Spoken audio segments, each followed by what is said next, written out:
with our first presenter. Oh, yes, with our first presenter, Marisa Sumathikala. Hopefully I said your name correctly.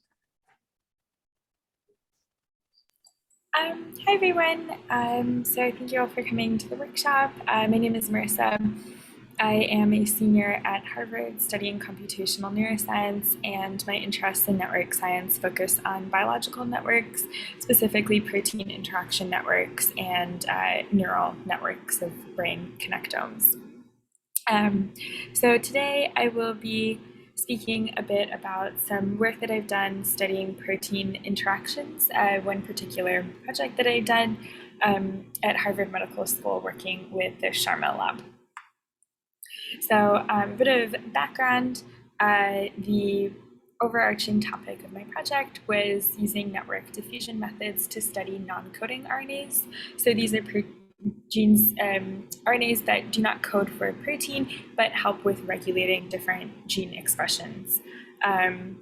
And these non-coding RNAs are promising targets for therapeutics or as biomarkers. A lot of them circulate in the bloodstream, for example, but it's difficult to know which non-coding RNAs to prioritize.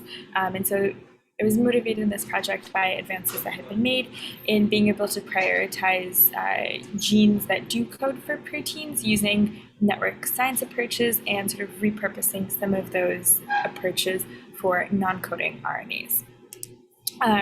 So each non-coding RNA can regulate multiple different genes, and for a given gene, there could be multiple non-coding RNAs that regulate it, and this structure makes it a good topic to use network science approaches for, as this kind of structure lends itself naturally to a graph.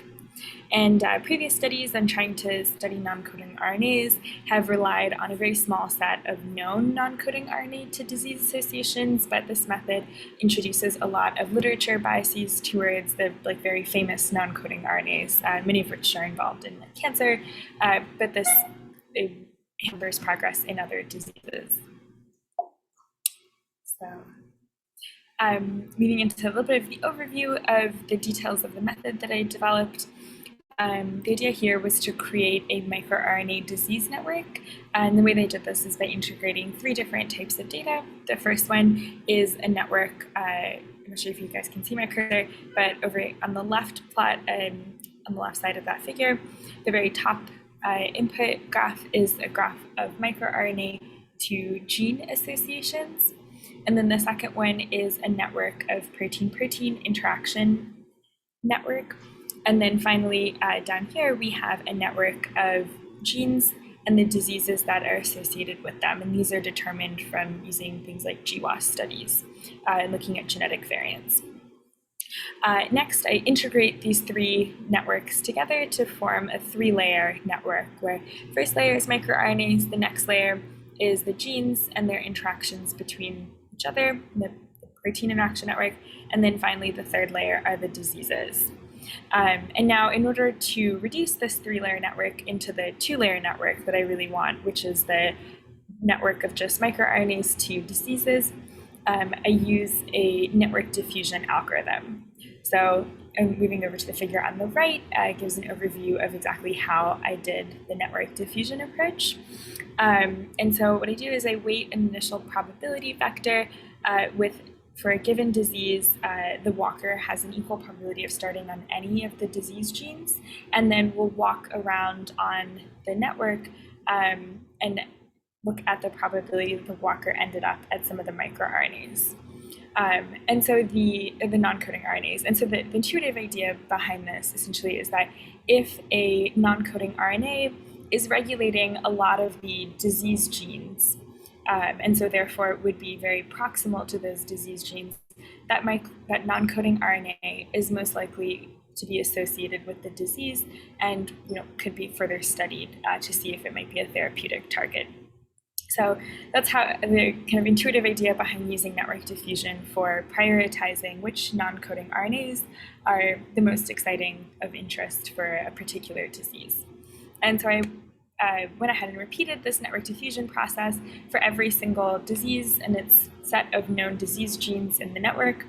And that gives me a final microRNA to disease network, where each of the edges here are weighted by the probabilities from the network diffusion. So now, in order to kind of validate this method, I went ahead and used some known microRNA to disease association data sets where they validated these in patients with the disease and looked at what microRNAs have altered in expression.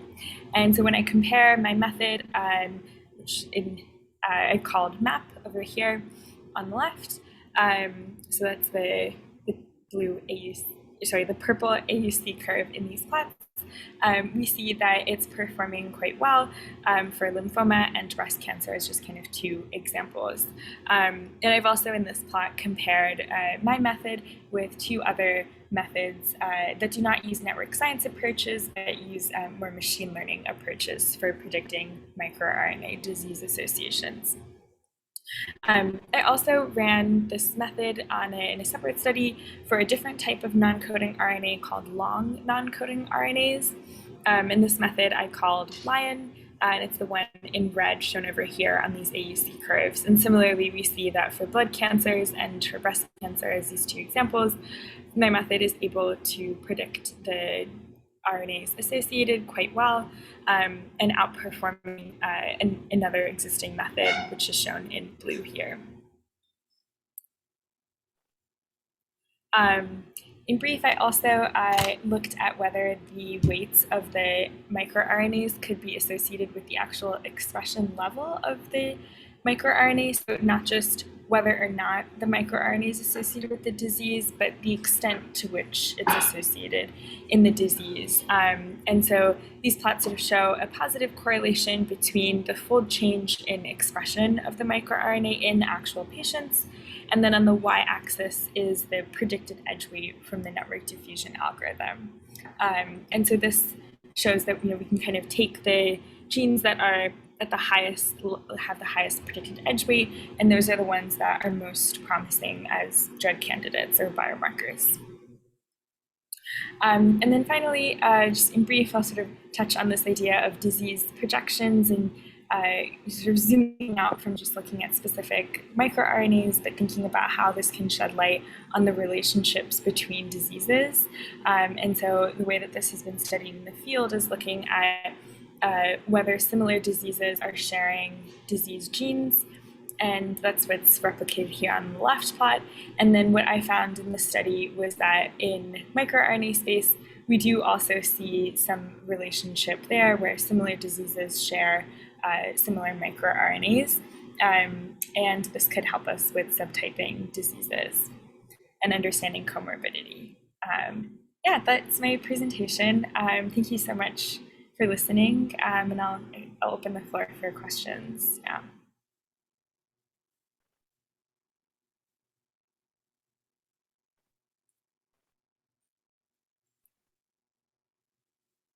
Thank you, Marissa. That was really, really interesting. Do we have any questions from the audience? If you do, you can put it in the chat or ask directly.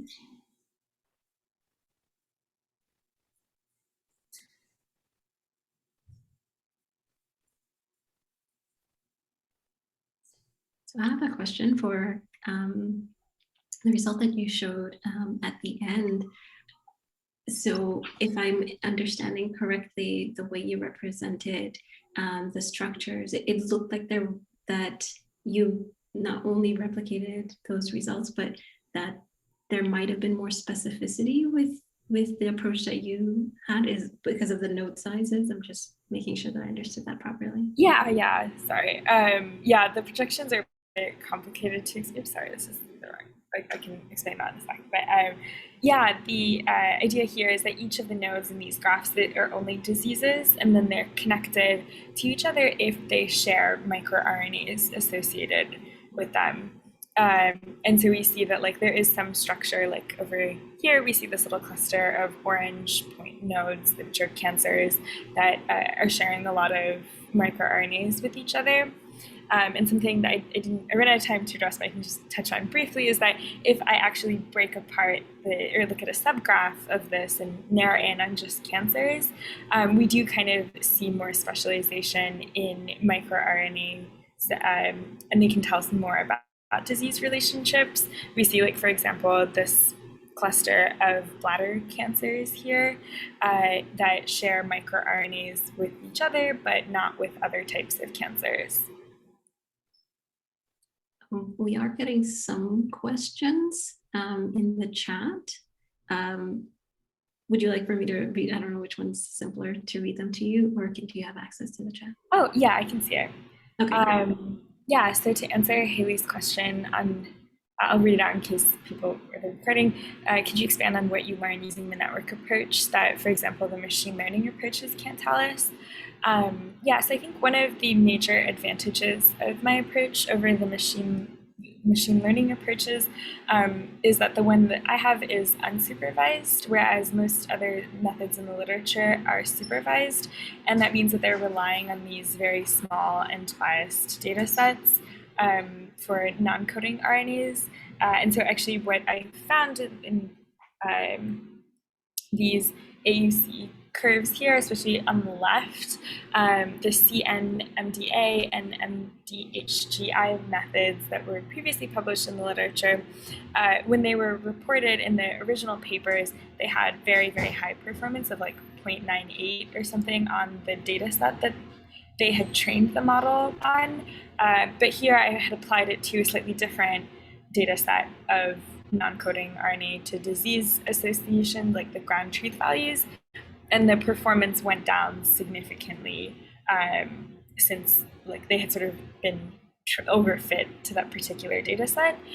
In my method with the network approach, it's not supervised at all, so I don't use known RNA disease associations in the predictions.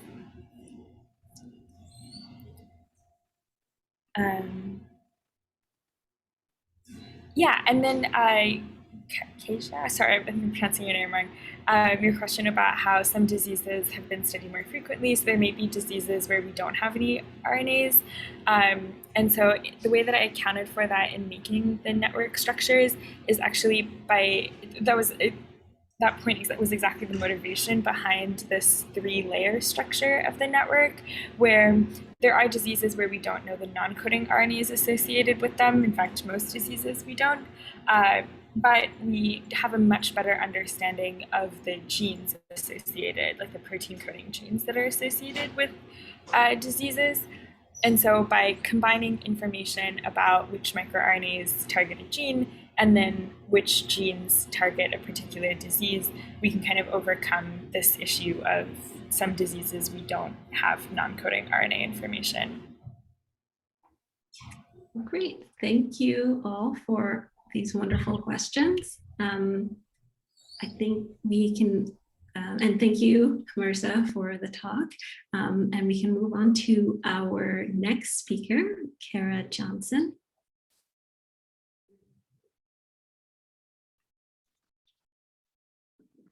Perfect. All right. Can everybody hear me and see my screen? Yes. Awesome. All right. So yeah, my name's Kara. I'm a PhD candidate in statistics at Montana State University, and my research is in opinion diffusion or social influence and applied machine learning. So I'm going to talk about a study that essentially turned into my dissertation project. The background is that the goal was to increase pre-exposure prophylaxis or PrEP awareness, interest, and use for Black men who have sex with men in order to reduce HIV transmission. The interest piece was the piece that I was asked to work on. So the reason for this study is that HIV incidence is higher for BMSM, and simply put, other interventions aren't working. So why are other interventions working? Well, networks of BMSM tend to be fairly insular. Due to homophobia in Black communities and racism in gay communities, typically this network structure is looked at as a problem because it propagates disinformation and negative PrEP stereotypes. But instead, we're trying to look at this network structure as a potential solution. Essentially, if that network structure can result in disinformation, we can also use it to spread correct information. So what we're doing is training network leaders to increase wills to use PrEP by just sharing information with their contacts. So the goals in terms of what I was asked to do was to develop a model for opinion diffusion, which is just how opinions change and spread through a social network. Working within the limitations of the data set, I only have 2 to 3 time steps per agent. I also want to make full use of the opinion data, which consists of Likert scale observations with repeated measures. And I also need a model that allows differing influence, because the entire point here is we're hoping that these network leaders are going to be more influential, especially after they attend training. So I definitely need a model that includes agent level parameters. So that brings me to a network structure for my model.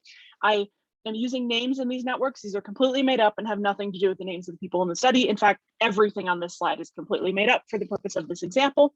So I've got this network of Max, Ted, and Bob in terms of who is influencing whom. Right here, we see Max is very stubborn and he just keeps his own opinion the entire time, absolutely no influence other than himself. So he's got a self loop with a value of 1. If we look at Bob, he's still fairly stubborn because 90% of his influence is just himself, what he currently believes, but 10% of his opinion is based on what Ted currently believes. And then if we look at Ted, he has quite a bit of flexibility in his opinion. Only half of it is based on what he currently believes. And then the other 25% is coming from Bob and another 25% coming from Max. So this is a weighted network that we can also represent as a weight matrix right here, with a diagonal representing the weight that they place on their own opinion, and then this 0.1 here being the weight that Bob places on the opinion of Ted. So essentially, I need a model that includes something like this. So just a little bit of terminology and notation to talk about what's going to happen in this model. N is the total number of agents in the network whose opinions are measured, and A is an n by n adjacency matrix, where A sub ij is equal to 1 if agent I can be influenced by agent J and 0 otherwise. A little bit unusually in network science, I'm setting A sub I equal to 1 so that an agent is connected to themselves and updates their opinion based on what they currently believe. These opinions are going to be an n by 1 vector of the opinions of the n agents at time t, and each opinion is going to be between 0 and 1. So I selected the DeGroot model where agents update their opinions to be a weighted average of their own current opinions and the opinions of others.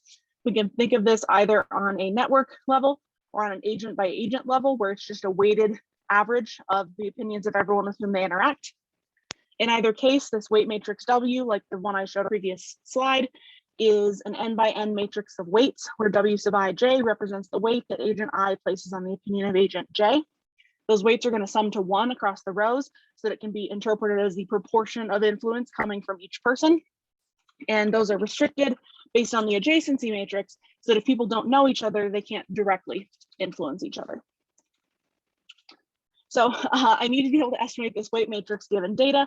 As you can see, even on a network of 10 agents, that could potentially have 100 different parameters. Granted, 10 of those are not independent, but it's still quite the estimation problem given the limited data that I have.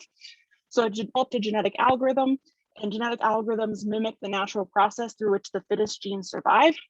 I had to do this because existing algorithms for this type of thing require either more time steps than agents or at least 100 time steps. I'm nowhere close to having that. Genetic algorithms handle local extrema well, and they have not very many assumptions, so that's why I went with these. And then specifically, I adapted the algorithm I'm using here from a design of mixture experiments algorithm, because it had the same sum to 1 constraint, where each of the rows would sum to 1.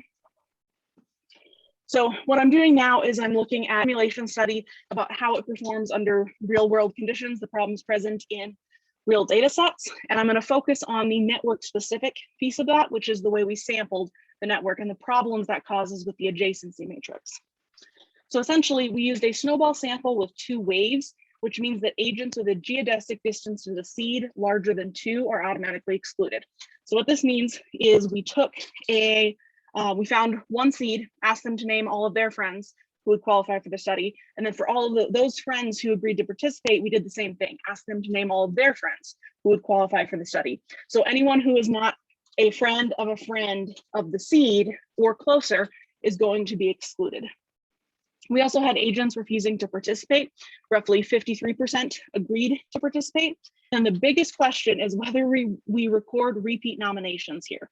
If we do, then we know all of the links that exist between the sampled agents, which I call the correct adjacency matrix. Far more likely, only the first nomination is recorded, the one that resulted in the person being recruited into the study. If that's the case, then links within and between waves are potentially missing. And if this isn't making a lot of sense, I've got a picture on the next slide, which will hopefully help.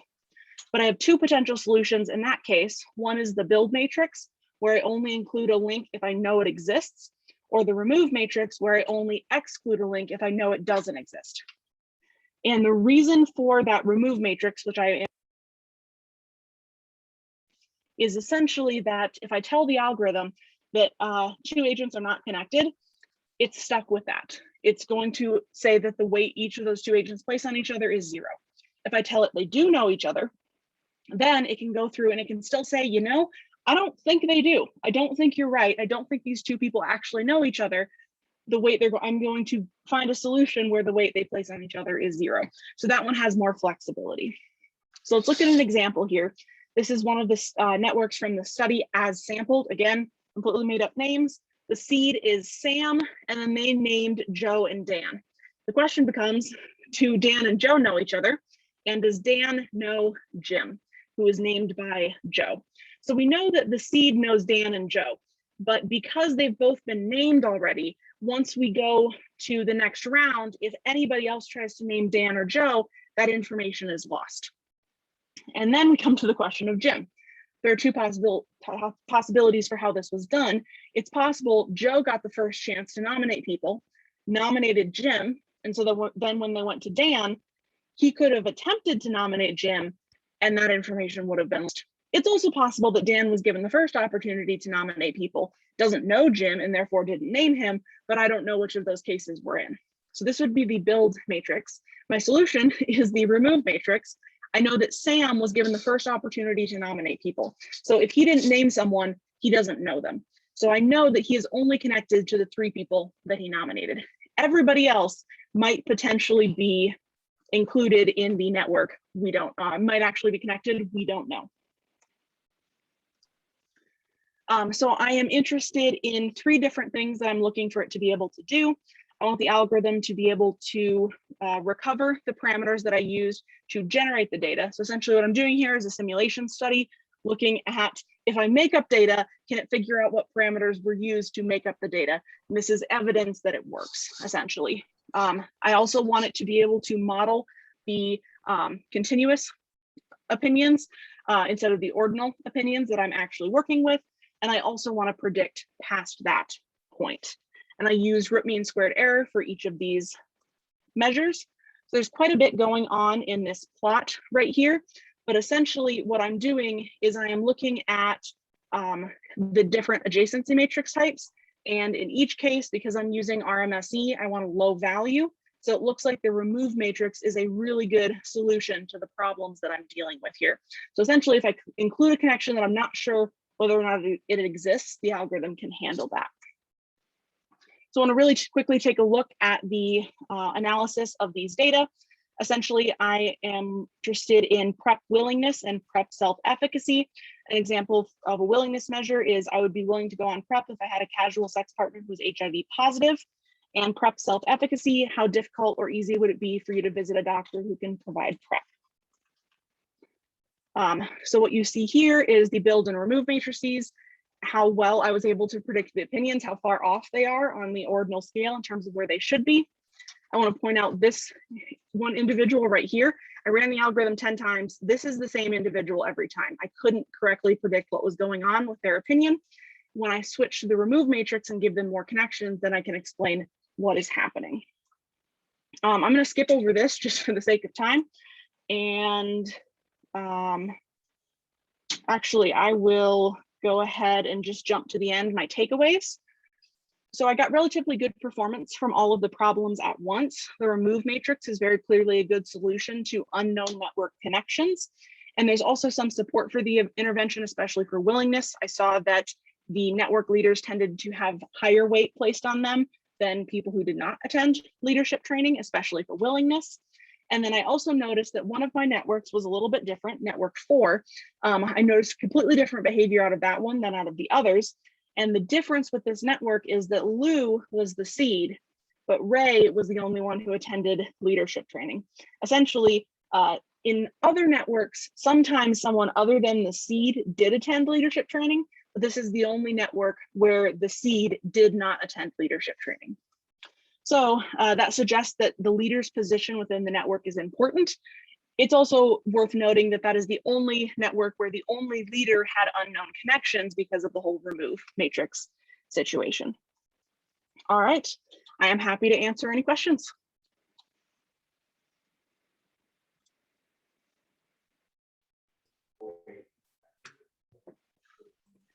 Thank you, Kara, for this talk. We probably have time for one question.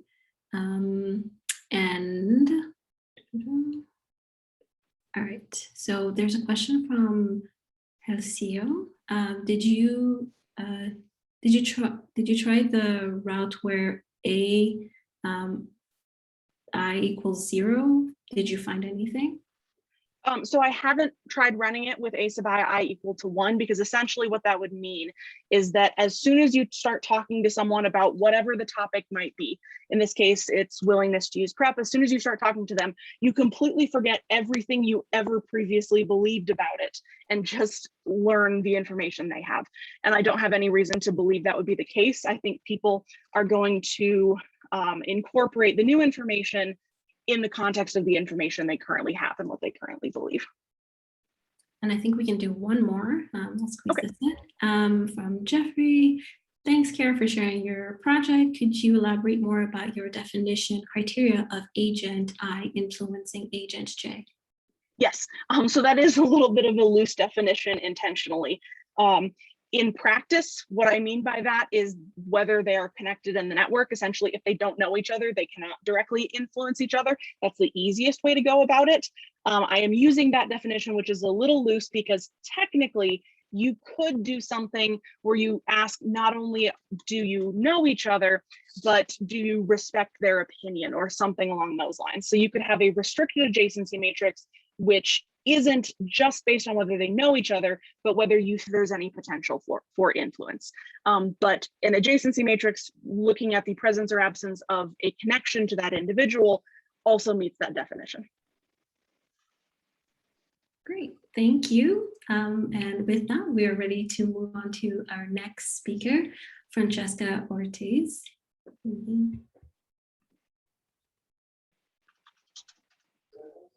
Thank you, Leticia. So, okay, so my presentation is going to be super different to all probably the ones that are today, because I'm more from social network analysis. So just to give you that heads up. So I'm Francesca Ortiz. I'm from the Mitchell Center for Social Network Analysis in the University of Manchester. I'm actually waiting for my viva right now for the defense of my thesis. But what I'm doing is actually studying the social support networks specifically. And the whole purpose of my thesis is actually how we can help older people with really low pensions in a specific country, which is, there it is Chile in South America. So just to give you a little bit of context, why Chile actually is because this country is the first neoliberal system of pensions in the world, which create a really specific situation in this sense. But also you have like this kind of system in which they say to you, okay, from your first job, you need to save your 10% of the salary, and that goes to a couple of companies, which are called EFPs. And those companies invest that money into the stock exchange. What happened with this? Well, actually, that creates a lot of inequalities in the whole society, because at the end, all that creates a super specific scenario in which actually the whole retirement depends on the behavior of national and international economies. So it doesn't depend so much on people, but also depends on the macro structures. So actually my question in the whole thesis is how all the people deal with their experience of retirement. And I think about that from the social support networks. So I already said to you that the case of study is all the people from Santiago of Chile. But what is interesting from here is that what I would like to highlight in this presentation is actually how I use networks for my research and why it's relevant for helping older people in this case. So I use mixed method kind of approach in the data collection, but also in the analysis. I did my field work in 3 months, almost 4. And I interview and contact 30 participants divided by gender, social class. And what I did, I went to each person and I asked for them for the most important events of their lives. So first I construct the whole history. I spend a lot of time with them.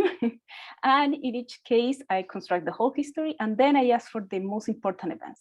And in each event, I ask for their social support networks. So I asked them for who is the person who give you economic support to you or emotional, or who give you advice. There is a lot of different dimensions. But also I asked in the other way around. So I asked, okay, you as an older person, who you give support right now? So I also did, well, that's just a detail, but to say that actually my whole analysis has a lot of narrative analysis, but also I use a lot of centralization measures. I take a look into the composition and structure of the networks, but also I use a little bit of QCA. So let's go back to the question, okay? How using social support networks could help older people? And in my case, I have some takeaways that actually are really good one, I think. But there is a lot of literature talking about how we can help older people with their pensions. And in every case, you have the same kind of answer. Well, not in everyone, but in the majority of them. You have the same kind of answer about we need to give them more money, and that's it. But actually, this research shows that actually they have a lot of more needs than only that. And you can see that they have, for example, there is a lot of emotional and a lot of need of emotional support, depending on the gender and depending on the social class. So this could actually help to take some decisions in public policy. Another thing is actually that this research can actually help to change the assumption that older people only survive because their families, which is something that you see a lot of in the literature. But actually, you can see, at least in my case, it was visible that actually all the people receive help from other actors too, like the people from the same neighborhood. They have many other actors in their lives. This is something very relevant, especially in terms of activism. I think it is the case of that all the people is not passive. They are not passive actors in society, they are active actors in society, and we need to remember that. But also the social class and the gender of the person is associated with the type of trajectory that they have during their whole life. So what I saw in my research is that actually you have different types of trajectories. You have maybe a trajectory in which you have a lot of opportunities in your life. And in that case, that is going to influence at the end in your experience of retirement. And the same the other way around. Maybe you have a lot of constraints in your life, and that definitely is going to have an impact in your retirement. Ahorita los alcanzo para mí. Sí. So, social support networks are not only a positive interaction, but that's another interesting thing, at least theoretically. We always think about social support networks as helping people, but actually they can create stressful situations for people too. So we need to take into account that if we use these kind of networks. So just to see some networks, because obviously we are looking into that, I create a typologies. This is just part of my results, it's not everything, of course, but I create 5 types of networks that you can actually find in older people in this case of study. So you can find fragmented networks, which is to group really separate groups, intermediate networks, which is not dense network, but neither is completely fragmented, it's in the middle. You have dense, one really dense group, but with some isolated cases. you have clusters in the network, which is actually, you have two groups, but in the middle, you have one person who acts as a bridge. And you have also the dense networks. So at the end, I take a look into these types. And if you cross that, at least in my case, if I cross that with the type of trajectories, you can see that actually there are some differences between people. So you can see that people who have a trajectory of opportunities, which means that you have a lot of occasions and a lot of chances of, I don't know, for example, have access to education, having access to a good health system, having access. So I take into account a lot of variables, but just to mention some of them, you can actually, you find more people related with that have more fragmented networks, which actually in some point makes sense because fragmented networks give you access to more information and more different resources. But also if you have trajectories of constraint, the majority was concentrated in a cluster or dense networks. And at the end, just to mention, changing networks, changing trajectories, it was defined as the type of trajectories that actually, so it was someone who at first, for example, was in opportunities and then they changed to constraint or in the other way around. So what I'm trying to show with you with this is that actually you can find and you can make diagnoses about things that are happening in the society and social problems that actually needs some information. And actually you can, with that, at the end, you can have information that is valuable for public policy. And in this case, for all the people in Chile.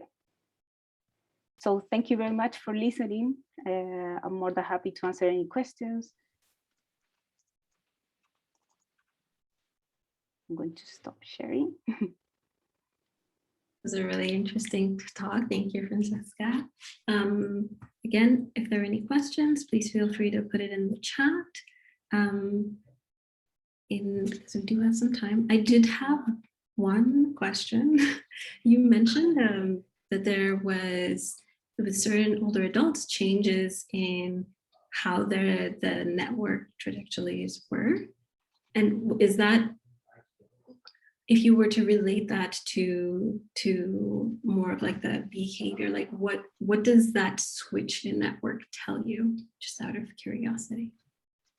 Like the different typologies with the behavior of the person? Yeah, is there specific things that happen that causes them to change that behavior? And I don't know if you have that type of information, but I'm just wondering why, yeah, sure. why it's not static. Yeah. Yes, so actually it measure a lot of aspects of their lives. So the good thing is that I have the whole history of them. So I actually, for example, measure the education. So something that, one specific one that I could say you right now, because they were a lot, but one specific one is the level of education. So for example, people that didn't end the high school actually have less opportunities later on, and they have a trajectory of constraint. And the same, for example, with the health system that they could access. So if in some point of their lives, they have a really good, they have access to a private kind of health system, they actually have more opportunities. And at the end, they have a better experience of retirement, which actually makes sense. But sometimes this stuff, you need to measure them to make the point. Yeah, I think it was just really interesting to see that like it's flexible, because I think a lot of times people think that these things have to be static, but that it can change and lead to different types of like behavioral outcomes. We do have some questions in the chat. Did you also talk to people named by the older people you talked in the first place? I'm a little confused about how you set the networks. Yeah, I'm not sure if I understand the question correctly. I understand that how I set the networks in the first place. So, for example, these people didn't know each other. I don't know if you are going through that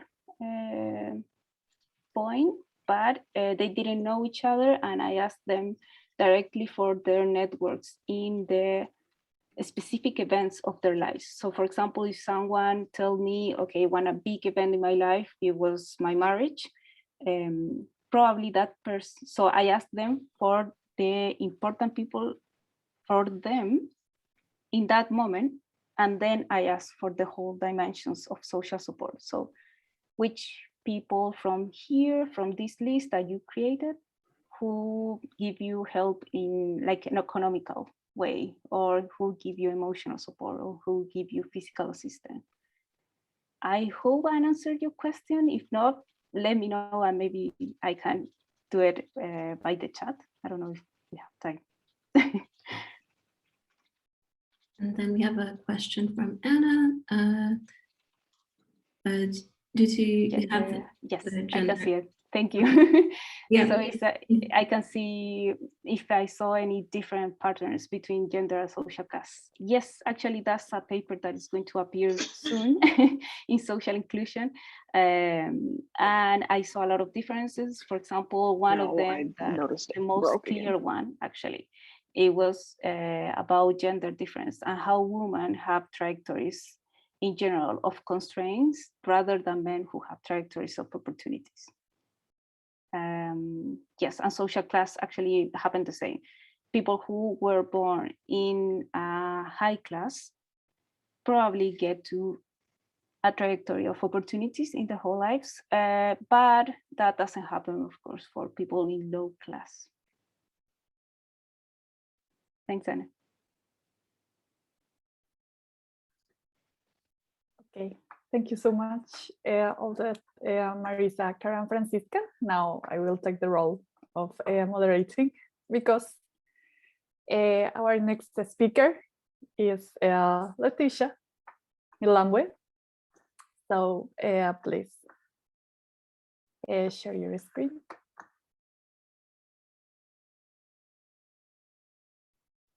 Okay, so hopefully you can all see that. Yes, we see your slides. Great. All right. So hi, everyone. I'm Leticia Milambwe Chilobo. I'm a fifth-year PhD candidate in neuroscience at McGill University in Canada. My research focuses on loneliness, cognitive aging, and connectomics. And so today I'll be presenting on some of that work, which is on individual differences in loneliness and brain network functional connectivity using a connectome-based approach. So human beings are social, as we saw from Francisco's talk, and a lot of one of the things that's really important for us is that we feel socially connected and have a sense of belonging, and that's really tied into our sense into well-being and mental health. However, sometimes it happens that we don't feel connected with those around us. And this can lead to feelings of loneliness. And loneliness is a subjective perception of social isolation. And it can have negative consequences, not only on well-being, but the portion that I'm interested in on brain function. And so my research focuses on understanding the impact of loneliness on the brain. Now, because what may lead one person to feel lonely differs from what may cause someone else to feel lonely, investigating the relationship between loneliness and brain function, particularly if considering different age groups like young adults and older adults, it requires us to be able to capture those individual differences among not only people, but in their behavior and also at the level of the brain. And what I'll be focusing on today for the context of this talk is really how we can look at those individual differences in brain network organization. And so with that, so traditionally, when we're looking at the brain and relating it to behavior, other researchers have looked at the correlation between specific brain regions, so say this region over here called the TPJ, with a particular behavior. However, we know from our research that the brain isn't really brain regions don't work in isolation and that the brain is a system. And so what I'm showing in the video here is resting state functional MRI, which is capturing the spontaneous activity of fluctuation that happen in the brain when we're not necessarily doing a specific task. And with this method, what we can do is actually use it to capture the activation across the brain. So right here, this little black dot is moving around the brain, and the areas of activation in the warm colors are all the different areas across the entire brain that are working or are active at the same time as that dot as it moved around the brain. And so with that, we can actually characterize this into network space. And the way we can do this is actually using parcellations. And what these parcellations do is that it allows us to divide the brain into discrete regions. And so each of the different sections are parcels, so there are 400 of them, and each of the different colors that you see represent a different network. So regions of the brain that typically work together for specific things, say like visual attention or something like that. Now, where the network neuroscience approach comes in is that by defining what the edges in between each of the parcels, we can actually look at the entire, represent this as a 400 by 400 matrix, but also look at how the strength of connectivity between parcels to be able to refine what the brain parcels in each subject might look like. And so here, I have them circled for 3 different subjects, and you can see that their areas in green look very different across individuals. And from there, this allows us to have a subject-specific parcellation, which we can then use to create these individual specific connectivity matrices. So how each of the 4 parcels that are specific for each subject looks like in this matrix form. And from there, we can move on to do a lot of cool things. I can touch upon a few of them here. So this first example is, again, that 400 by 400 matrix that I showed earlier on, but this is representing a group average, so in young adults and old adults.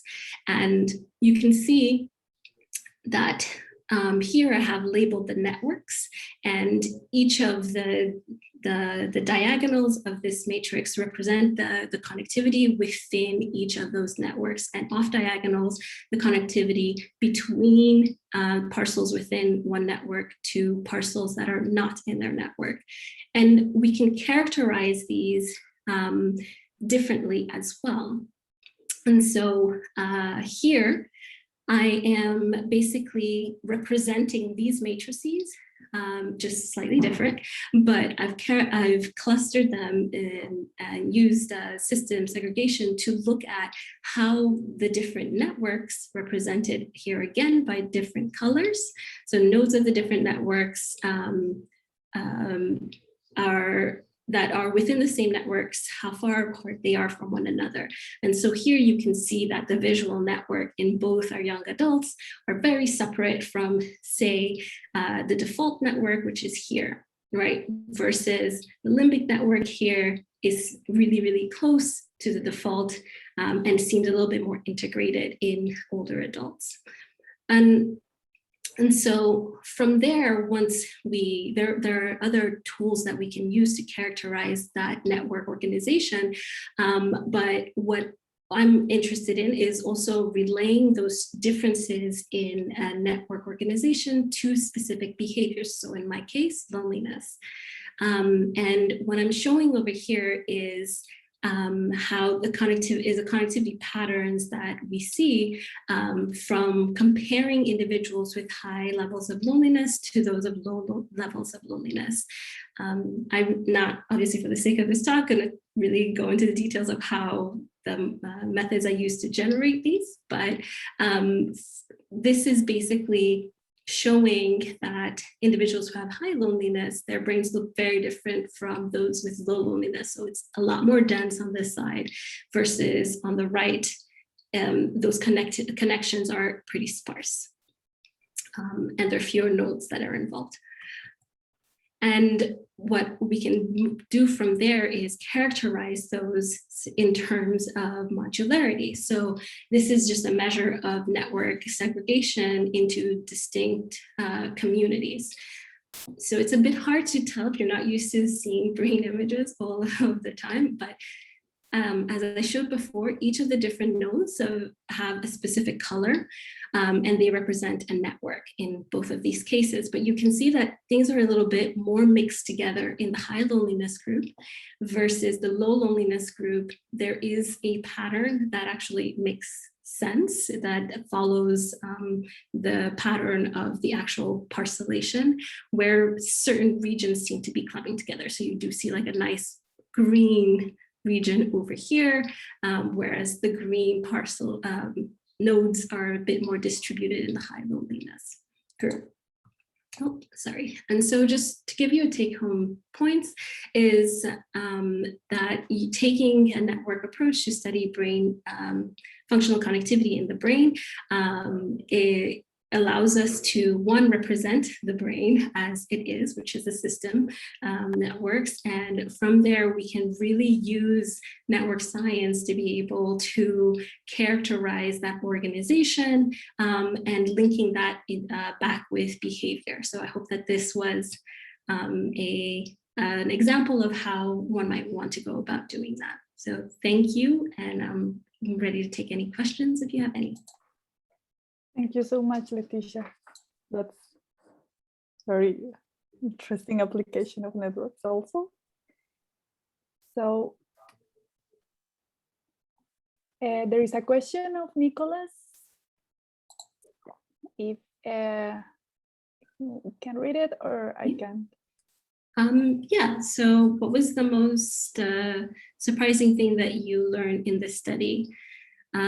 So I think that I was actually really surprised at how distinct things were, because a lot of the work on loneliness has just in the brain has just been like, here are these regions that correlate with, you know, these behaviors, and what I'm seeing using this approach and considering the entire brain is like, oh yeah, we're seeing the same thing that other studies were finding, but there's so much more, and there's a lot of richness in the type of information that we're getting when we actually consider the brain in its entirety. And so there were results in and network associations that I actually did not anticipate, but that actually made a lot more sense. So I think that it just gave it gave me a way to not only replicate results that were being seen by other researchers, but also share that there's a lot more richness that you can get by considering the brain as a whole system.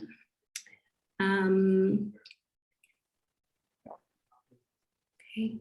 How do you, this is a question for Haley, how do you interpret the network of those with higher loneliness having so many more connections than the networks of those with lower loneliness?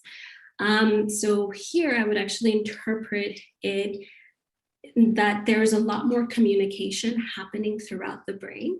And from a network science perspective, like normally to have an efficient network, you want a system that is a little bit more segregated, like what I was showing with like the young and older adults, where you have your networks that are discrete, still talking to each other. But in this actually shows that there's less efficiency in how the brain is is connected in a loneliness state. And hopefully that answers your question. Thank you so much, Leticia. I have a question. Yes. Is this like this connectivity a long-term result of the loneliness, or is like can you measure that in some way? Yeah, so it is not, although it'd be really cool to look at longitudinal data. And so this is very much like static, like at one time point. But what we're actually seeing is when we're just comparing adults early in adulthood and late adulthood, that there are actually differences that emerge related to this. So that is the last bit of the dissertation work. Thank you so much. Yeah. Okay, that's fantastic. So if there are no more questions, we can pass. We can say thanks again to Leticia, and we can pass to our next speaker, Haley Merritt. Please, if you can share your screen.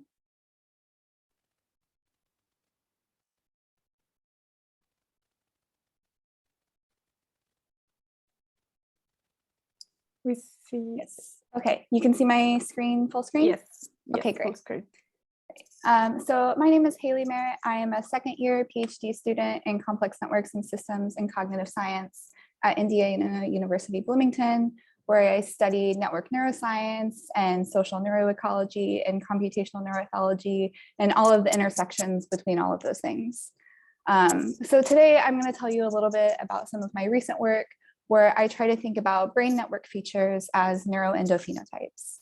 And so right off the bat, I'm going to start, if I can progress my slides, there we go, by defining what a neuroendophenotype is. I know it's a really long word, so I think it's helpful if we break it down piece by piece.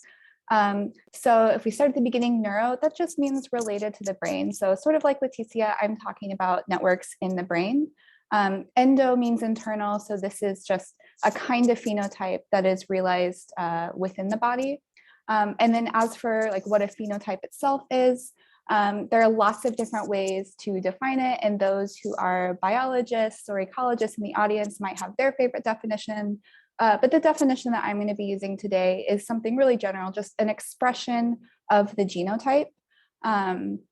So in particular, I'm talking about an expression of the genotype that is calibrated by experience over the course of development. So when we put this all together, a neuroendophenotype, we can think of as features of the brain, whether that's patterns of activity or connectivity or even size of different regions that emerges due to the interaction between genes and development. So it's really important that we think about these neuroendophenotypes, these brain features as interactions between genes and development. So that's how I'm using the term neuroendophenotype. But then you might ask, okay, so why networks? And so the traditional approach in behavioral neuroscience tends to look at how the activity of a single region varies across individuals or in groups, or how a single connection varies across individuals or in groups. But importantly, like this is limited to just one region of interest or just a connection between a pair of regions. And we might know that particular regions are really important for a cognitive task or like strongly calibrated by development or genetics. But we also know that all of the regions of the brain are connected to each other and that their activity co-varies with each other. And so I use networks because it allows me to ask about all of the regions of the brain and all of the connections simultaneously. And on top of that, I get to use all of the tools of network science, all of these different network analytic measures to get a sense for how brain networks are structured and how they change over time. And so then you might ask, well, which network features are you using? Because there are a lot of different options. In network neuroscience, we have nodes of our network, these like black dots, which we can think of as regions in the brain, and the connections or edges between the nodes can be a correlation of their time series because we're recording data over time from each region of the brain. And when we put all of this together, when we have the correlation between the time series of every node in the network. A pairwise Pearson correlation, we call that functional connectivity. And there are lots of different things that we can do with functional connectivity, lots of ways that we can analyze it. We can ask about how many connections a particular region has. So does it have a strong correlation with lots of other regions of the brain or with just a couple of other regions? This is a really local measure. It tells us about really small scale properties of brain networks. On the other side of things, we can look at how efficiently signals can travel across the brain. So is it really easy to get from, for example, the frontal lobe to the parietal lobe, a node in the frontal lobe to a node in the parietal lobe, or is it more difficult? This is a really global, large scale way of talking about brain networks. But sort of in between, we can ask about community structures. Which groups of nodes tend to have similar patterns of activity, tend to be connected to each other, are more connected to each other than we would expect based on chance. So asking about the community structure gets us sort of in between the local and the global, and it ends up being really useful for the kinds of analyses that I do.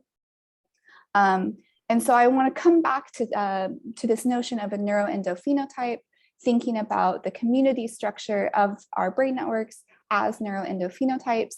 And we can ask how these neuroendophenotypes, how the community structure of networks varies across people in different circumstances. And so in particular, I'm really interested in environmental influences on this, in particular, the social environment. So how our perceptions of social support, how our relationships influence our brain networks, how our relationships might lead to variation in the community structure of networks across people. So my big research question is, what is the relationship between connections in the brain, communities of connections in the brain, and experience in the social environment? So to do this, I have several different measures of perceived social support. So for example, I have a measure of friendship, which gives me a sense of how many friends a person has or how central they feel in their friend group. And what I do is take the correlations between all of the edge weights, the correlations between all of the time series of each node in my network, and a person's score on my measures of friendship. And I get a new kind of network that tells me what the relationship is between the connections in the brain and a person's score on this measure. And I have lots of other measures that I do that for. One of them tells me about how much a person perceives hostility in their social environment. Another measure that tells me what kind of emotional support they receive from their social environment. And so I do the same thing for each of these measures, where I correlate the connections in the brain, their Pearson correlations with scores on these social support measures. And so importantly, I know in the real world that these measures are going to be related to each other. So it's there's probably a good chance that if somebody has a lot of emotional support in their social environment, they also have a pretty high score in friendship and a pretty low score on hostility.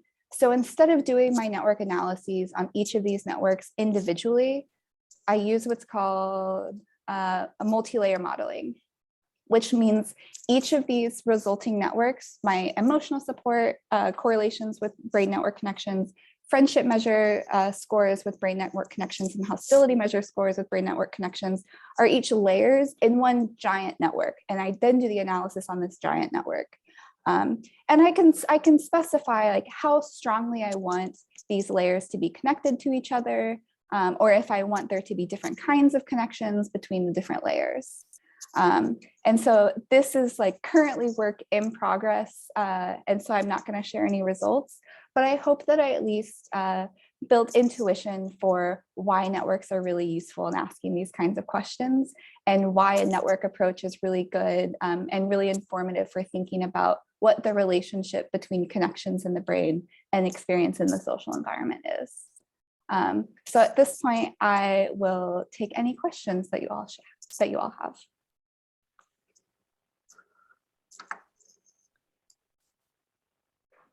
Thank you so much, Haley.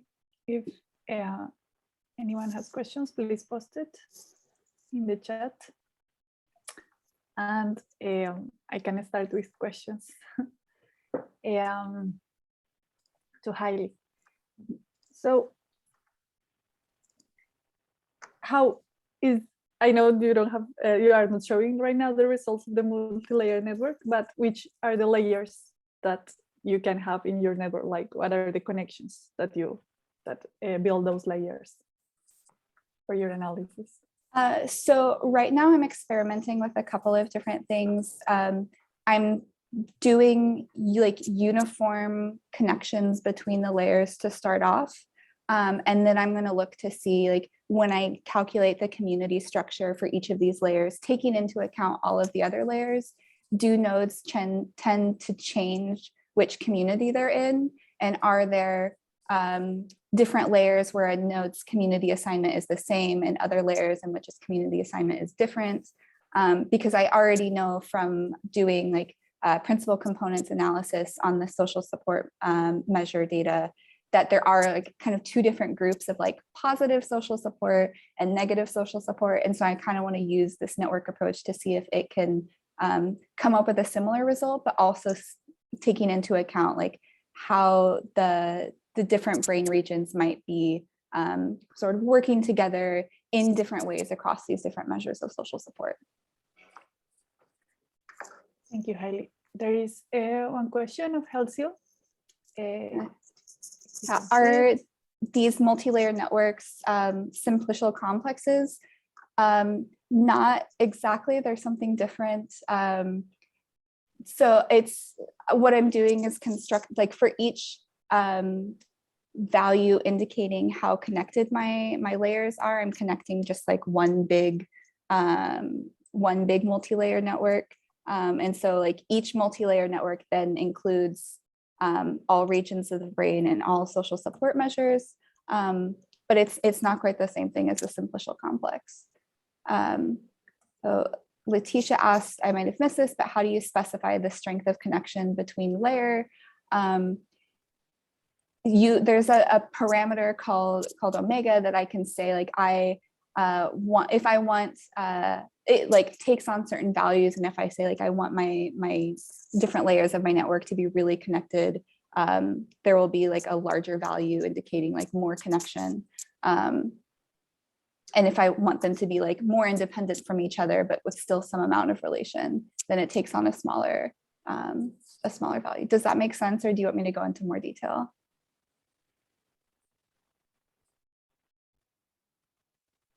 Okay. And I know that our next speaker is also going to be talking about multi-layer networks, so perhaps they can give us even more detail. Thank you so much, Hailey. Maybe. So our next speaker is Sophie Lohman. Can you share your screen? Please? Yeah. Yes. Let me...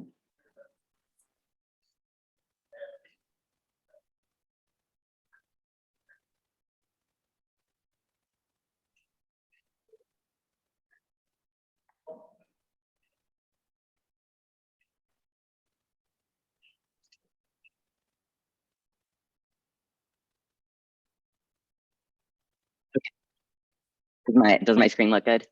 Yes, it looks good. Thank you. Great. Okay. So hi, my name is Sophie, and I'm a second-year PhD student in Danny Bassett's Complex Systems Lab at the University of Pennsylvania.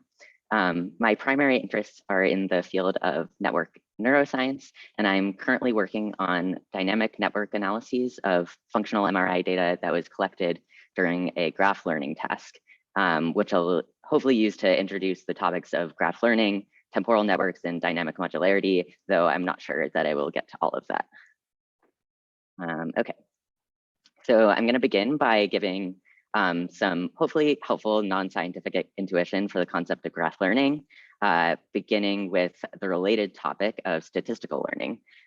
So broadly, statistical learning is a form of implicit learning that takes advantage of regularities in our environment to help us make better predictions about future events. So for instance, imagine you're in a Zoom class and your audio cuts out right when your professor is giving you instructions about turning in an important paper.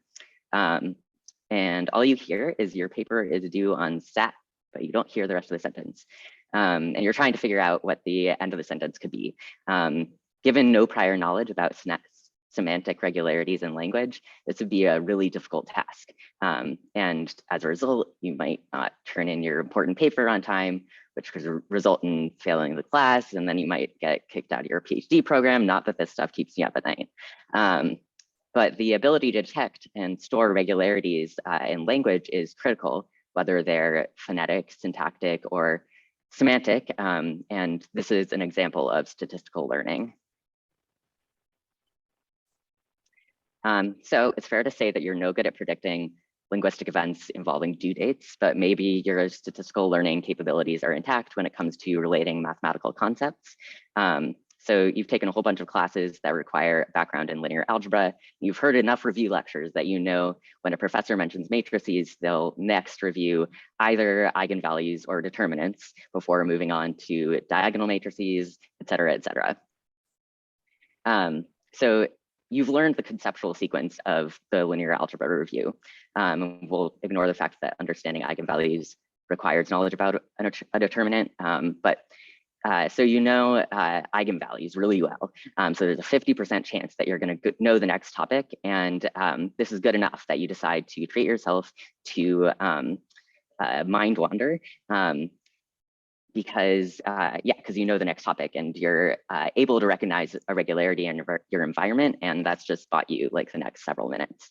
But hopefully you're still brainstorming words that start with SAT, because the odds that you're going to be able to pick the word Saturday from all of the 167 words that you can find on Word Finder is dangerously low.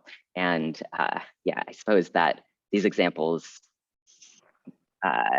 maybe indicate that you're not very good at syntactics either, but in any case, hopefully it's clear that with most things concerning learning, there is a time component to statistical learning.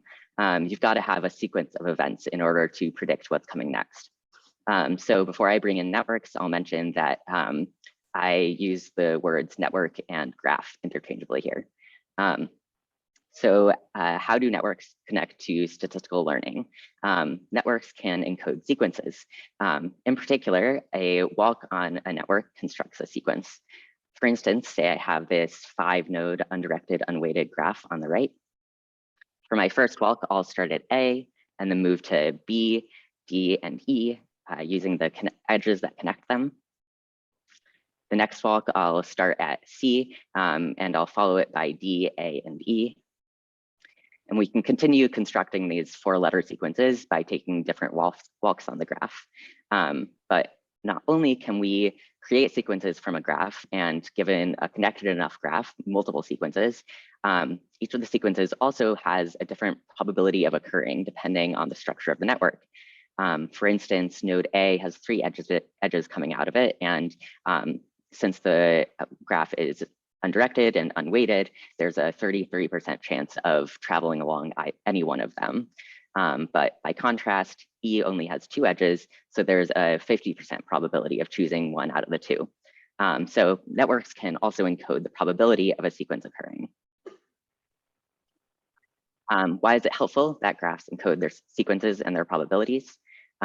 Because we can model how information is structured, where the information could be, for instance, a set of concepts to be learned.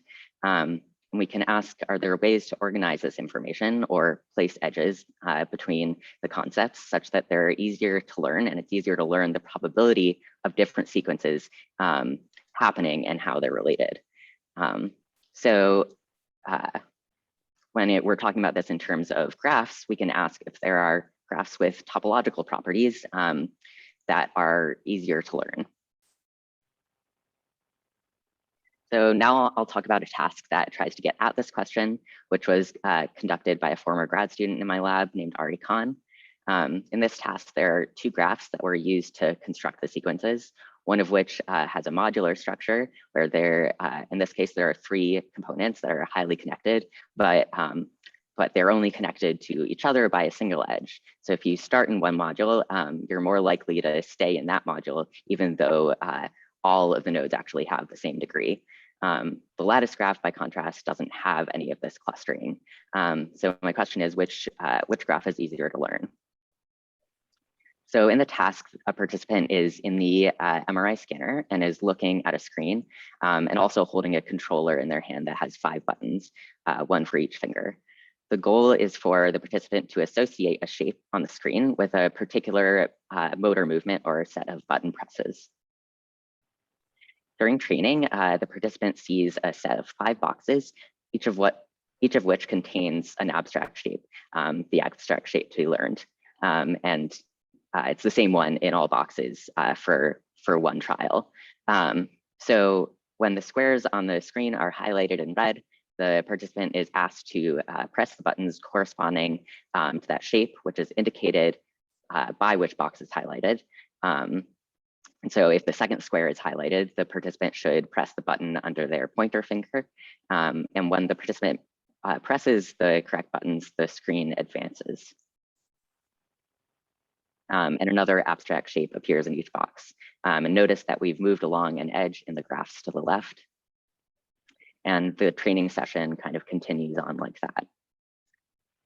But like I said before, the participant is expected to learn the mapping between shape and motor response such that they can produce the correct motor response when cued by the shape alone during a subsequent recall session, which goes like this. But how do we measure how easy each network was to learn? Well, if a participant can predict which shape is coming next, they're able to respond to that stimulus more quickly since they're primed by the current stimulus to see that next stimulus. So then we can look at the average reaction time to understand how well a participant learned the graph, like the transition probabilities and the higher order structure that's made up with a collection of transition probabilities. And when this was done with this task, we saw that the modular graph was significantly easier to learn than the lattice graph. There was also a random graph in here, which I didn't discuss, but also easier to learn than the random graph. So what I'm particularly interested in is what the brain looks like during graph learning.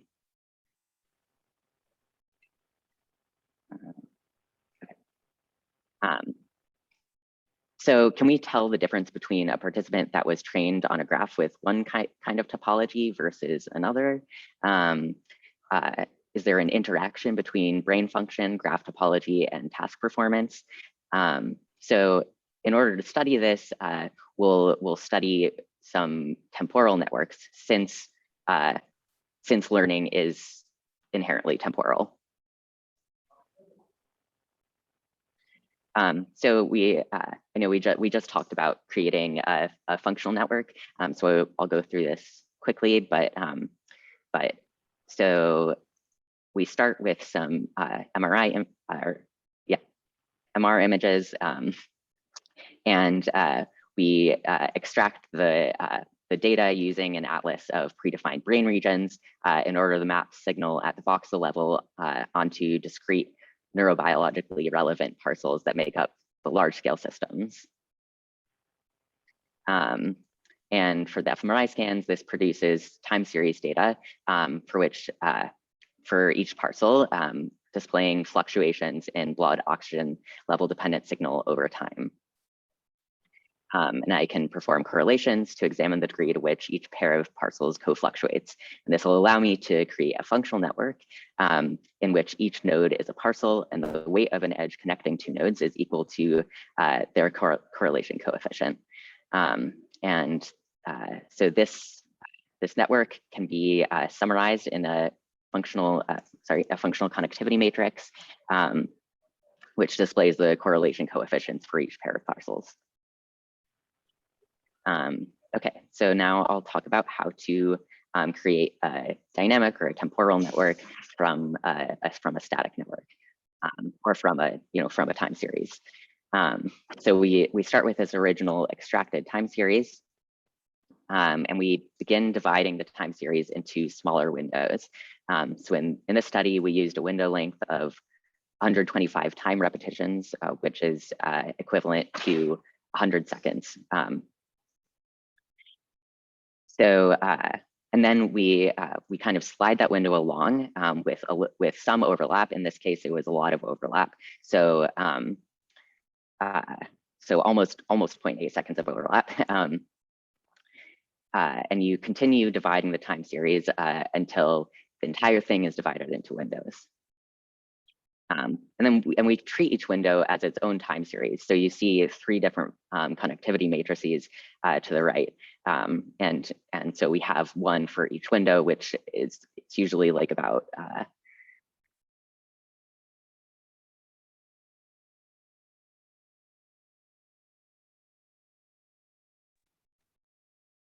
Sophie, we don't listen you. You stopped listening you. Do you listen us? No, we don't listen you. I think the battery of the headphones died, maybe.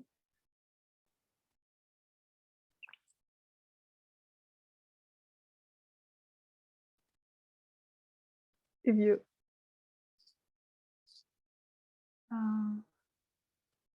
maybe if you connect and disconnect the headphones, please. Yes.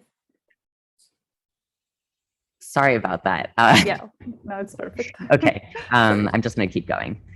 Yep. So remember that each of the matrices encodes a network, which is now dynamically changing over the 300 trials in each run. And we applied a multi-layer community detection algorithm to highlight time-evolving patterns of network modules, which are composed of nodes that are more strongly connected to each other than they are to the rest of the network. So in this case, nodes were assigned to modules based on static within window and temporal between window statistical dependencies in signal. We summarized the modular structure of the networks by constructing a module allegiance matrix in which the element represents the frequency with which the node was assigned to the same module as another node. We summarized the modular structure of the network by constructing module allegiance matrices. Okay, yeah. And from the calculated community assignments, we can now look at how often 2 regions are assigned to the same module. And we can look at how those modular assignments change over time, which allows us to understand how regions in different systems interact with their own systems and others. For instance, we can ask how often the subregions of a network are assigned to the same module, or how segregated or recruited a certain system is. And we can also ask how often a region switches in between modules or changes which other regions they're interacting with. So we'll look at these metrics in order to understand the activity occurring in a person's brain while it's representing a network of stimuli, which may differ depending on the structure of the graph. Stay tuned for a paper whenever it gets done. Okay, and thank you. Thank you so much, Sophie. That was very interesting how to study networks and come back to networks with the analysis. Please write your questions in the chat if you. Well, you sorry about that. I got a call in my ears while I was presenting, okay. And then I assumed that what I was hearing was like you talking. Oh, it was the person talking to me on the phone. That's the first time ever happened during a presentation. Now the headphones work properly. Yeah. Yeah. Okay. I will come up with the first question. Well, our audience thinking their question. So in this, okay, it's okay, no one.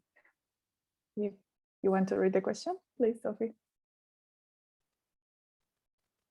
Sorry. Do you see the question, or do you? Yes, I do. Yeah. Okay. Yeah. So what was the most challenging aspect of modeling these networks? I assume they mean the brain networks. What was the most challenging part? I mean, it was like it was a lot of coding, I guess. Just learning how to use or how to adapt the code that's already there for the metrics of like flexibility and recruitment, etc. Yeah, it was not too bad.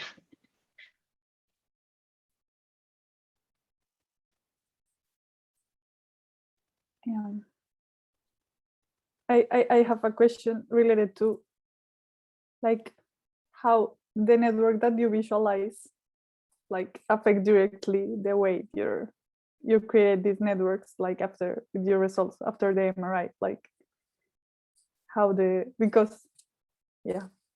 Sorry, can you repeat the question? Not sure I understood. So how like the complexity or the topology of the network is translated to the MRI results, like after you see, if I understood properly, you saw this. Yeah, this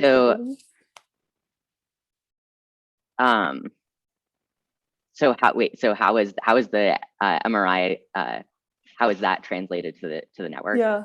Okay, great.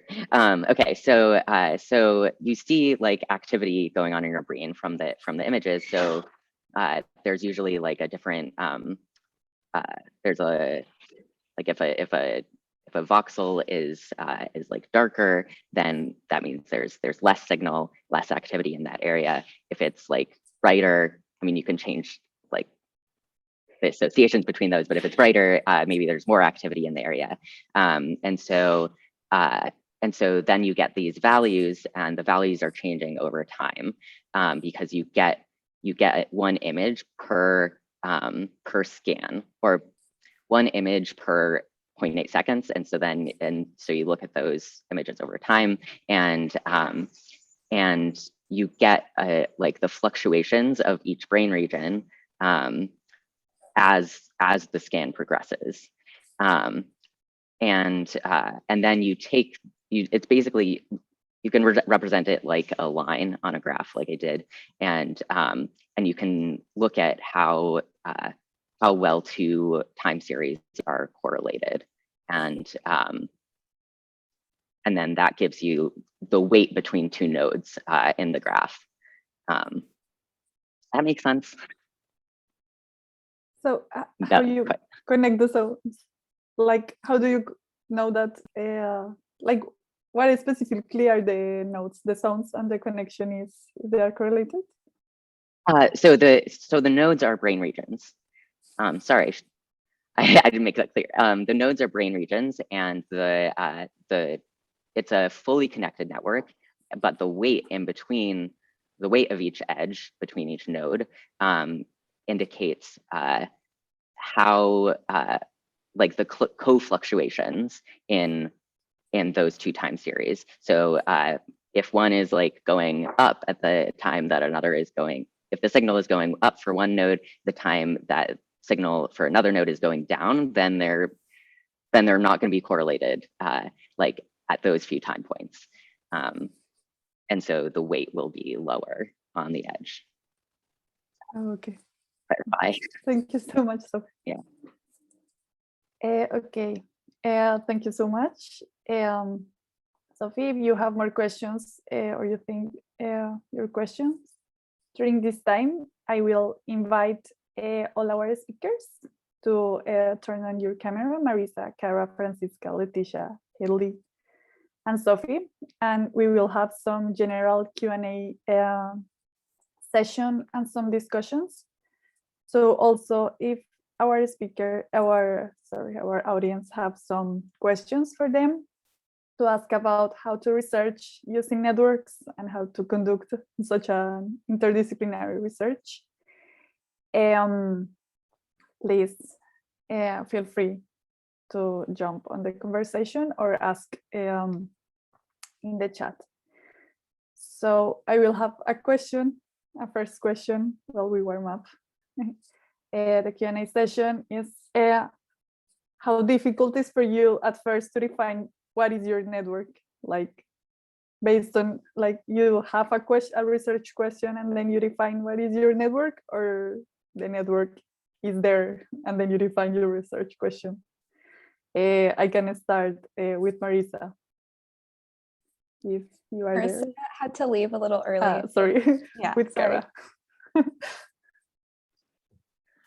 So I'm in a little bit of an interesting situation in that both the research question and the networks were already collected. Everything was already done when I was brought on. The idea was that it was going to be a 1-semester RA project where I just figured out how to do the analysis, and it turned into a whole situation where there wasn't a technique to do the analysis given the network structures present and the limitations of the data set. Okay. What is your experience, Francisca? So in my case, it was a mixture, I think. So I was thinking on studying something that could help older people in my country. That was the first thought. And then it was like, okay, what is the most factor of inequality? And that was the system of pensions. And then I found this kind of, this whole aspects of research, this whole area of research about personal networks. So I started to digging in and checking what they're doing. And definitely they already have a lot of experience in surveys from the 60s and the 70s. So it was my final way of the limitation of those questions. It was more from there, like what they learned already and how I can mix all those learnings in one different survey. Yes, so it was in the middle, I think. Thank you, Francisca. Leticia? So for me, it was the question, I think, that led to the choosing to represent a network in the brain, because when I started out, there was very limited research in terms of loneliness and brain function. And while I saw similar things popping up in terms of associations, they were just in very different networks. And I was just like, well, this is the beginning of everything. So why don't we, instead of going in with an a priori like idea of what brain regions to look at, let's look at the whole entire brain. That way we can see everything. And if there's something surprising that comes up, that would inform us a little bit more moving forward. And so I think it's the question that kind of led to the network for me. Thank you so much, Leticia. Hailey, how was your experience with that? I think in some ways it was similar to Leticia's. So before I even got into network science, I was working in a lab that studied social neuroecology, or like how people's social environments over the course of development like influenced brain activity. And the norm in social neuroecology is kind of like I said, my presentation was to look at like just one region or a pair of regions. But there were consistent patterns in the literature that would say like these two pair of regions like vary in how strongly they're connected depending on the context, or like these two regions vary on how strongly they're connected depending on the context. And so like from a like theoretical perspective, it made a lot of sense to use networks so I can look at all of the connections at the same time and get a sense for like which connections are really meaningful in different contexts. And I actually like don't collect any of my own data. My advisor like thankfully has access to a lot of like open data sets. And so the networks existed already, and then I just got access to them to ask my questions. That's so helpful. Sophie, how was your experience about the question and the network build? Yeah, so definitely I think like whenever you're working on brain networks, it has to be like the question influences what the network looks like. I too started with fMRI data, and chose based on prior work to make a network of large scale brain regions or large scale brain networks. And so I think for one thing, fMRI kind of limits your the like scale that that you can make your network. So so you can't go to like the molecular level from fMRI data. And so so yeah, defining the nodes as the parcels from an atlas made a lot of sense, and also helped me compare my work to work on like learning deterministic sequences, for example. So yeah. Thank you so much. There is a question of Kajagan. Sorry if I don't pronounce it properly. So, question is for everyone. Before you started your current position, what was your prior experience with networks? Especially if you had very little prior experience with network methods. What things were most helpful to you as you were just getting started? Who wants to answer first? Francisca? Okay, Leticia, you can go. Sorry. Okay, so yes, I already have some experience working with networks, but not so much. In my case, I studied the first networks that I saw. Actually, they were translated to Spanish because I didn't speak English at all, so I have to learn English for my PhD. And as any of you who already speaks Spanish, you are going to know that there are not so many translations to Spanish to learn networks. So actually the first thing that I read, it was Granovetter, and that was, I don't know, a lot of years ago.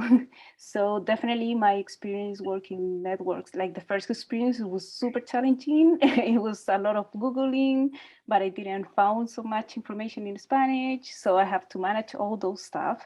But was really great. It was two things I feel like they could be helpful for others. It's like, first one, it was like, I applied for my PhD in a network center, like network oriented center. So it was a great experience to learn about networks from the people who actually was from the beginnings of the whole network's history almost. So that's definitely something really good and useful in my experience. And the second thing would be books. I know books are super expensive, and in my case, I was in Chile, so it was like 3 times what you can, I don't know, any cost of any book is 3 times of what is cost, I don't know, in Europe. So definitely was difficult to manage that.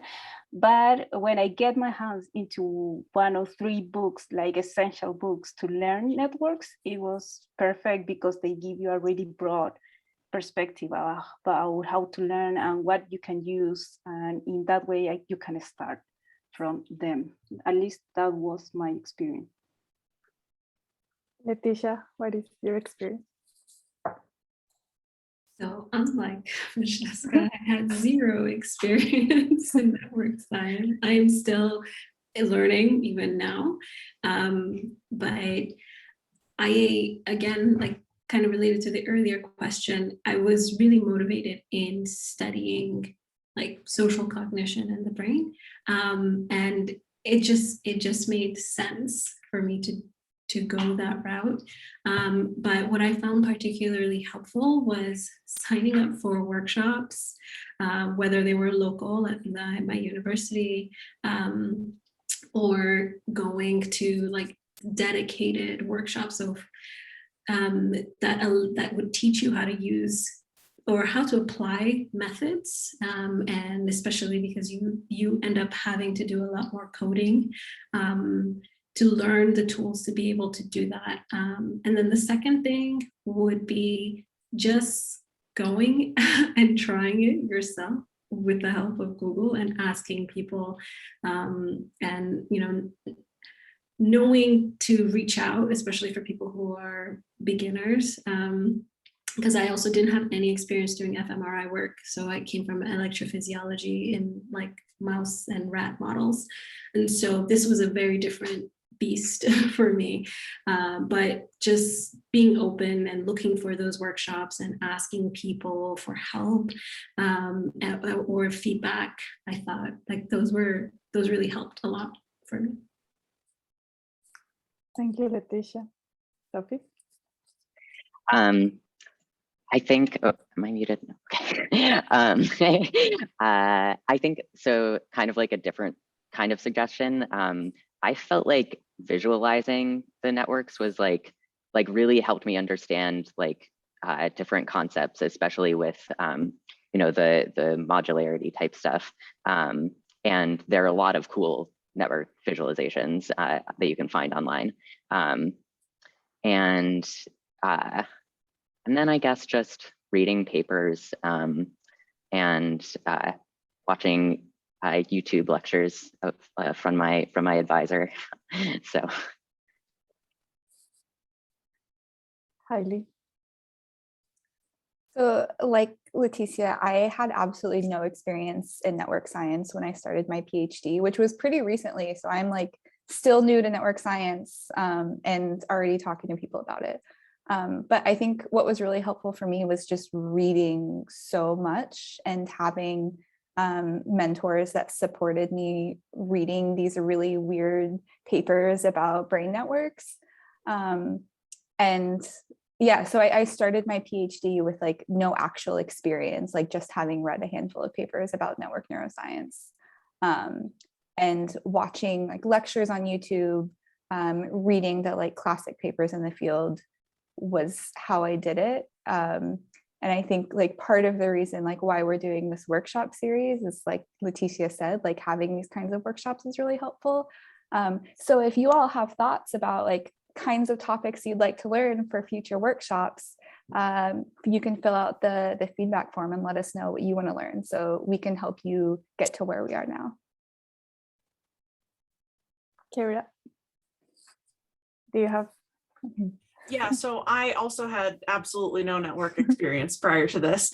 And what I found, where I started was working through a textbook, Social and Economic Networks. I would recommend it.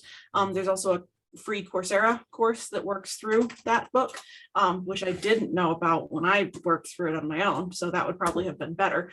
But I think one of the most useful things is to some extent just immersion, watching as many network talks as I could to get an idea of what on earth is happening and put things in context, and then just trying it, whatever's necessary, just giving it a try and seeing if you can figure it out. Yeah, sorry, I also didn't start with any networks experience like a year ago. And I had been doing worms, like working with worms before then. So yeah, very, very different.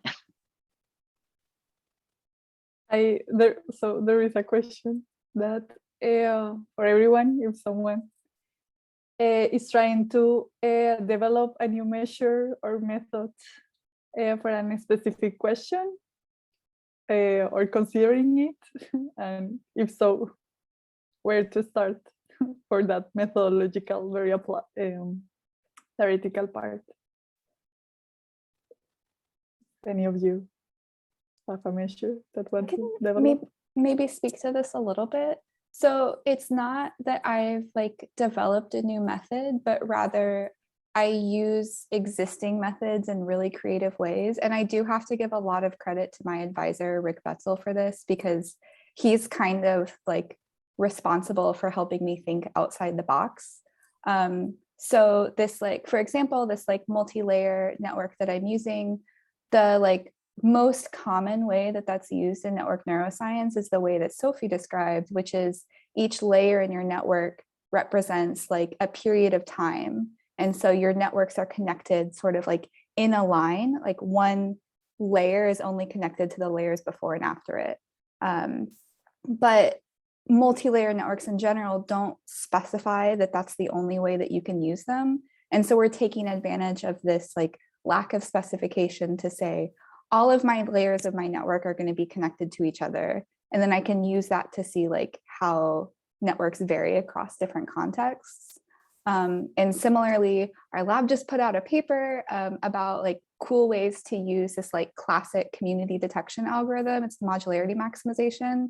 Modularity maximization asks you, like, you give it your data and you need to give it some sort of like expected, like the kind of data you would expect if the thing that you're interested in like is just due to chance. And so like we often think of this as a null model, but you can use this to compare like a person before and after treatment to see if there's a change in the thing you're interested in. Or you can compare like group averages in one context versus group averages in a different context to see if there's a difference in communities according to this feature that you're interested in. So it's not so much like creating a new method, but using time-tested methods in new ways. But again, that's like largely my advisor. I'm kind of just piggybacking off of him, but it's really cool. I did, so for my qualifying exam, which was this past summer, I was asked to find the like merge between networks and representations in the brain, where a representation is just it's the signal in a group of voxels at any given time point, and often that's used to you look at the representation in a particular brain area to you can try and tell what the person was looking at by the signal in that brain area, by the pattern of signals, and so like my first step was just to define the nodes and edges, and so like clearly the node the node was going to be a representation, and just like a square matrix of signal values, and then defining the edges, and it was kind of just like guess and check and see like what worked and like conceptually map it out. I don't know, but yeah, I think just like defining the network in general is the hardest part. So I've been having some technical issues, but I think I can answer this question now. I mean, this is essentially what I did, and the way I arrived at that is that I was given a problem to solve, and existing methods weren't adequate to answer the question. And I guess the biggest thing I would say in terms of like how to do it is that I didn't start from scratch. I started with an existing method for doing something else that was reasonably similar, and then adapted it to work here. And that would be my recommendation, is there's probably, if you're looking at some new network measure, there's probably a very similar one that could be adapted to what you're trying to do. If you're developing some, as I said in my talk very briefly, essentially I adapted something that was for design of mixture experiments, which has nothing to do at all with what I'm doing. It just had the solution to the problem had a similar structure to what my solution would look like, and had similar restrictions, so it was a good starting point. And I guess my take would be there's probably a good starting point out there, no matter what you're trying to do.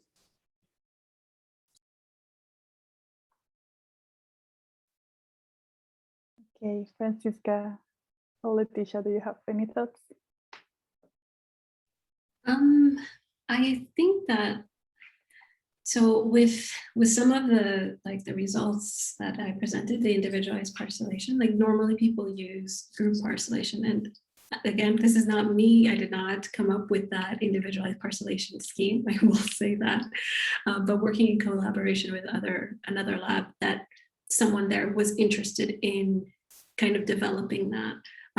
But I basically, because I wanted to account for those individualized differences in the brain, saw an opportunity, with my supervisor who was working on that project, and using that to adapt it and fit it into the context of the work that I was doing was really like key. Like, does it make sense to do this, and how can I utilize the tools that are already out there, like other speakers were saying, to help me answer my question a little bit better. And so, yeah, I have not personally developed anything, but use other people who are thinking about the same things and collaborating with them to be able to implement it in my work. So in my case, something that actually came out, I think in general, when you are looking for a new network measure or create a new method, sometimes you don't get the answer because it's like you are trying to find something that is missing, but it's not there. But when you are doing the whole process in the other way around, you have a topic, for example, and you have a problem, then probably you are going to come out with something new because you have a specific problem that you need to resolve to get to answer your questions. So I will believe that, I don't know if you can decide before, like, okay, I'm going to develop or extend this new measure and that's it. Like, it's really difficult that happened. Maybe that happened for some people, but in my case, that doesn't apply.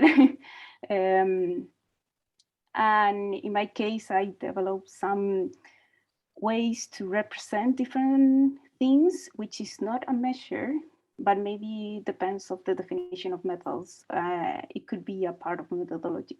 And it was because I have these interviews, I have these events, I have these dates, I have a lot of different information and a lot of different kind of data.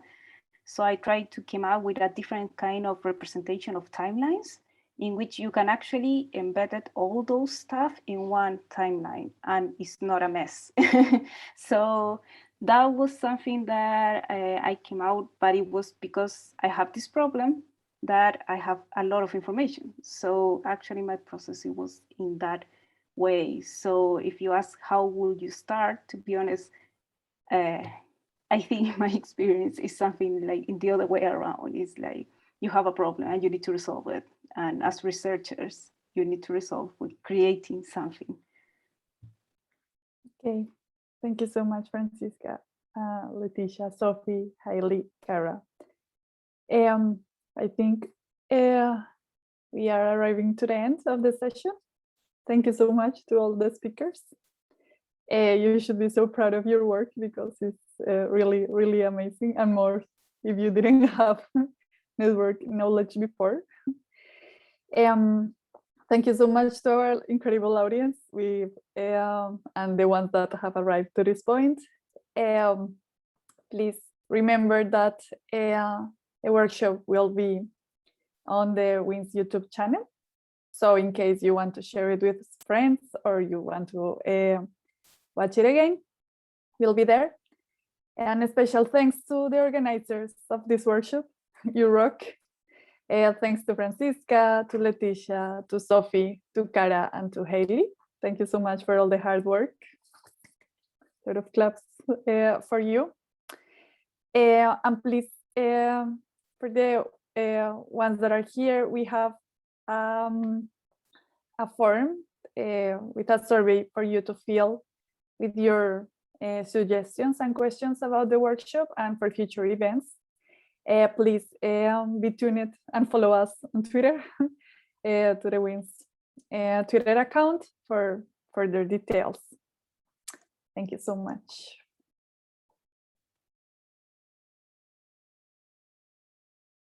And I can send out a follow-up email to everyone with another link to the feedback form. And I can also share our email addresses, Twitter handles, LinkedIn, whatever.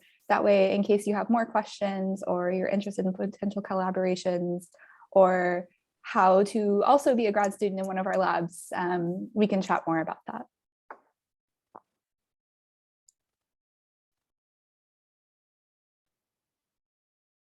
I'm happy to stick around for a couple more minutes if people have lingering questions.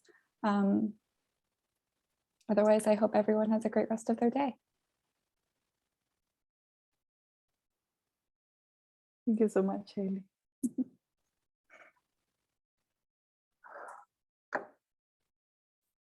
I think we can stop the recording. Sure.